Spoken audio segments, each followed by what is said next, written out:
Hello everyone from Radhni creations. आज पुन्हा एकदा तुमच्यासाठी फ्लावर कसं बनवायचं आहे ट्युटोरियल घेऊन आलो आहे. तर तुम्हाला इथे 8 mm crystal, 0.3 copper wire, 4 glass pulse, त्यानंतर 4 नंबर, 1 नंबर आणि 0 नंबरचे गोल्डन बीड्स आपण इथे घेतले आहेत आणि हा कटर घेतला आहे. तर हे जे साहित्य आहे ते जितकं मला लागणार आहे तितकं मी माझ्या ट्रेमध्ये काढून घेतलं आणि 0.3 कॉपर वायर जी आहे ती खांद्यापर्यंतच्या अंतरावर घेऊन आपल्याला कट करून घ्यायची. त्यानंतर आपल्याला हा जो क्रिस्टल आहे 8 नंबरचा तो लॉक करायचा आहे. त्याची पद्धत मी इथे दाखवली, तुम्ही व्यवस्थित बघा आणि अशाच पद्धतीने क्रिस्टल नेहमी लॉक करा. त्यानंतर जर का 8 नंबरचा क्रिस्टल आहे तर त्याच्या बाजूने जे 4 नंबर बीड्स लागणार आहेत ते टोटल 10 लागतील, कारण की जेव्हा 8 नंबर असतो त्याच्यावरती एक्स्ट्रा 2 म्हणजे 8+2 असे टोटल 10 गोल्डन बीड्स आपण लावणार आहोत. त्यानंतर ते लॉक करताना तुम्हाला काय करायचं आहे, जो फर्स्ट गोल्डन बीड आहे त्यातून ही 0.3 कॉपर वायर पूर्णपणे पास होईल. सो दॅट काय होणार, हे शेडिंग आपल्याला इथे बघता येईल की प्रॉपर गोल शेडिंग इथे तयार होतं. त्यानंतर आपल्याला पाकळ्या बनवायच्यात. तर ह्या पाकळ्या बनवण्यासाठी मी काय केलं आहे, 4 नंबर ग्लास पल, तुम्ही इथे प्लास्टिक मोती पण घेऊ शकता, आणि 0 किंवा 00 नंबरचा गोल्डन बीड घेतला आहे. आणि तो जो 0 नंबरचा गोल्डन बीड आहे तो सोडून तुम्हाला 4 नंबरच्या मोत्यामधून ही 0.3 कॉपर वायर पास करायची. आणि पास करताना एकदम घट्ट पद्धतीने सुरुवातीलाच तिला खेचायचं नाही. तुम्हाला काय करायचं, जे शेडिंग आहे विथ क्रिस्टल प्लस मोती ह्या तिघांना होल्ड करून एकत्र हातामध्ये मग ही वायर खेचायची. सो दॅट काय होतं, जी पहिली पाकळी बसते ना ती व्यवस्थित घट्ट बसते आणि त्याच्या पुढच्या पाकळ्या तयार होताना आपल्याला प्रॉब्लेम येत नाही. तर अशा पद्धतीनेच आपण पुढची पण पाकळी तयार करणार आहोत. पुन्हा एकदा तीच ट्रिक दाखवते.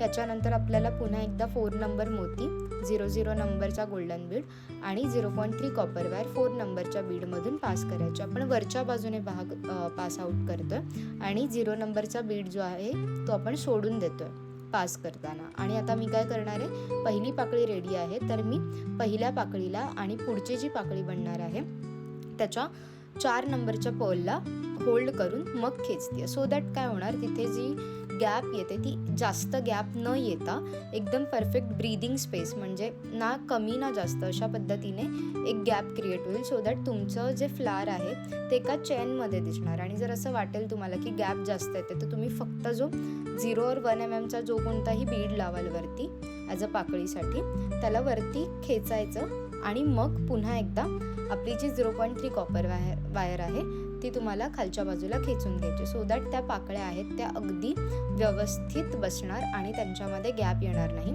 अशा पद्धतीने आपल्याला पुढच्या पाकळ्या करून घ्यायच्या. जसं की मगाशी सांगितलं 8 नंबरचा क्रिस्टल आहे म्हणून त्याच्या बाजूने टोटल 10 गोल्डन बीड्स लागले. तसं पाकळ्या बनवताना 10+2 अशा टोटल 12 पाकळ्या बनणार आहेत, कारण की 2-2ने काउंट वाढत जातो. आणि आता आपण प्रत्येक पाकळीला रॅप करणार आहोत. तर रॅप करताना जी पद्धत आहे ती मी तुम्हाला दाखवते. पहिली आणि शेवटची पाकळी तुम्हाला एकत्र जोडायची आहे.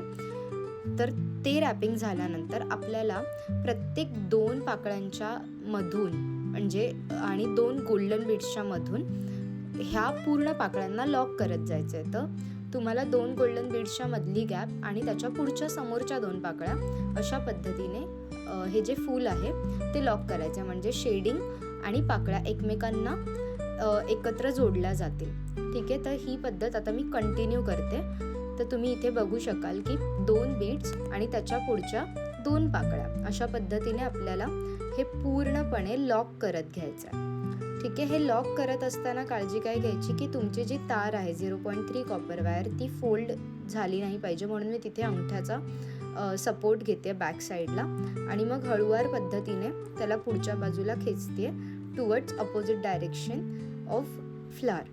तर तुम्ही बघू शकाल प्रत्येक गोल्डन बीडला म्हणजे प्रत्येक शेडिंग 2 गोल्डन बीड आणि पुढच्या 2 पाकळ्या अशा पद्धतीने आपण लॉक करत घेतोय. सो दॅट काय होतं की वायर पण कमी वापरली जाते आणि रॅपिंगची जी एक टेक्निक आहे ती स्किप होते आणि आपण पुढच्या पूर्ण पाकळ्यांना अशा पद्धतीने लॉक करून घेऊ शकतो. सो दॅट तुमचा वेळही वाचतो आणि हे जे फ्लावर आहे ते दिसताना खूप सुंदर दिसतं आणि त्याचं फिनिशिंग जे आहे ते सुद्धा दिसायला खूप छान दिसतं. तर अशा पद्धतीने मी आता या पुढच्या पण पाकळ्या लॉक करून घेते.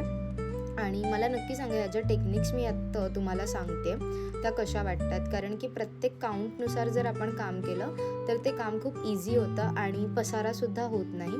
तर अशा पद्धतीने इथवर आपण हे जे पूर्ण लॉकिंग सिस्टम आहे ते करून घेत आहोत. आणि लॉक झाल्यानंतर तुम्हाला कळेल की तुमचं जे फ्लार आहे ते पूर्णपणे टाईट झालेलं असतं. लाईक सुरुवातीला आपल्याला असं वाटतं नेहमी की अरे माझा फ्लार लूज होईल का, किंवा मी खूप जास्त पाकळ्या बनवल्यात किंवा खूप कमी पाकळ्या बनवल्यात. त्याच्यासाठी हा जो काउंट आहे तो खूप महत्त्वाचा आहे. जर का तुम्ही 6 mm क्रिस्टल घेताय तर बाजूने 8 गोल्डन बीड्स लागणार आणि त्याच्या पुढे बाहेर टोटल 10 पाकळ्या येणार. तर असा काउंट असतो. आता मला ह्याच्यावरती ओव्हरलॅपिंग करायचं आहे. तर ओव्हरलॅपिंग करताना मी 1 mm गोल्डन बीड्स वापरणार आहे. तर हे 1 mm गोल्डन बीड्स वापरताना मी टोटल 12 गोल्डन बीड्स वापरते आहे. बिकॉज माझं जे शेडिंग आहे ते टोटल 10चं आहे आणि माझा क्रिस्टल आहे तो 8 नंबरचा क्रिस्टल आहे. तर 8+4 असं शेडिंग करताना काउंट होईल. जर बीड्स मोठे असते ह्याच्यापेक्षा तर मला तिथे कदाचित 8च बीड्समध्ये किंवा 10च बीड्समध्ये ते काम झालं असतं. तर असे टोटल 12 बीड्स लावून मी त्याचं ओव्हरलॅपिंग जे आहे ते करते. तुम्ही तुमच्या पद्धतीने त्याचा काउंट घेऊ शकता, पण जो बाहेरचा पाकळ्यांचा आणि शेडिंगचा काउंट आहे तो कॉन्स्टंट राहणार आहे.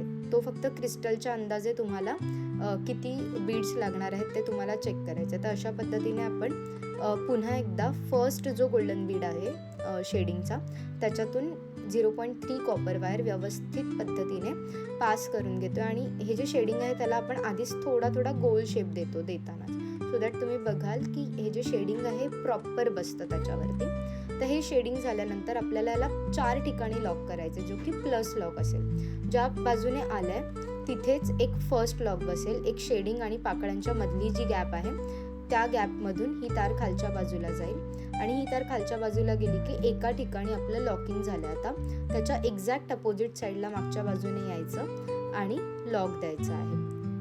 आपण क्रिस्टल आणि शेडिंगच्या मधली जी गॅप असणार आहे तिथून पुढच्या बाजूला येणार आहोत आणि पुन्हा शेडिंग आणि पाकळ्यांच्या मधली जी गॅप असणार आहे तिथून ही तार मागच्या बाजूला पास करणार आहोत. सो अशा पद्धतीने आपलं 2 ठिकाणी लॉकिंग झालं आहे. हे 2 ठिकाणी लॉकिंग झाल्यानंतर पुढचं थर्ड म्हणजे क्रॉसमध्ये लॉकिंग जाईल, जे की एक आपला थर्ड लॉक असेल आणि त्याच्या अपोजिट एकदा का आपण लॉक दिला तो झाला प्लस लॉक. म्हणजे लाईक 4 पॉईंट्सला आपण लॉक करतो कोणत्याही, सो दॅट काय होतं तुमचं जे शेडिंग आहे ते हलत नाही आणि फ्लार दिसताना खूप सुंदर दिसतं.